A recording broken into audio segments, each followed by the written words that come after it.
Nathan Zegura here with a special edition of the 2-Minute Drill brought to you by University Hospitals. Today, our position review series takes a look at the safety room for the Browns, one that never looked like we thought it was going to at any point in 2020. Remember, the Browns used a second-round pick on Grant Delpit, the nation's top defensive back coming out in this draft out of LSU.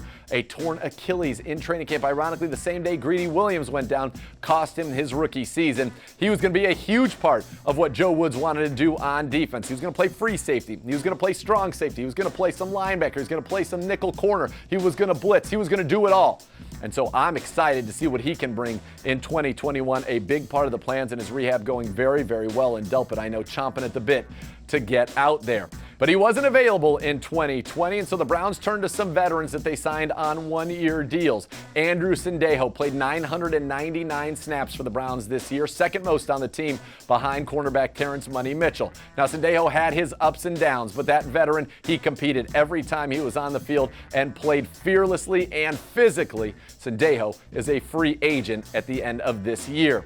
Joining him was also Karl Joseph, signed on a one-year deal, the former first-rounder of the Raiders. I thought kind of got off to a slow start, but really picked up his play as the season went on. Of course, he was the one who recovered the opening snap fumble in Pittsburgh, and it was around the ball a lot. Kind of got his hands on the ball for some turnovers, fumble recoveries, interceptions this year. It was Joseph who had the interception against Kansas City. He is versatile, can play free safety or strong safety, and I think Joseph looks like somebody that could maybe be in the mix with Delpit if the Browns opt to bring him back, as he also is a free agent, because it's Delpit and then there's Ronnie Harrison. And if there's any silver lining in the Delpit injury, it's that Browns general manager Andrew Berry felt he had to add another safety to the mix, and he did, getting Ronnie Harrison from the Jacksonville Jaguars in what I think was one of the great steals of the year. It was apparent as soon as he was on the field that Harrison was a difference maker, always around the ball, pick six, forced fumbles, fumble recoveries, great blitzing, was able to lead to turnovers with his blitzing, and it's just being around the football.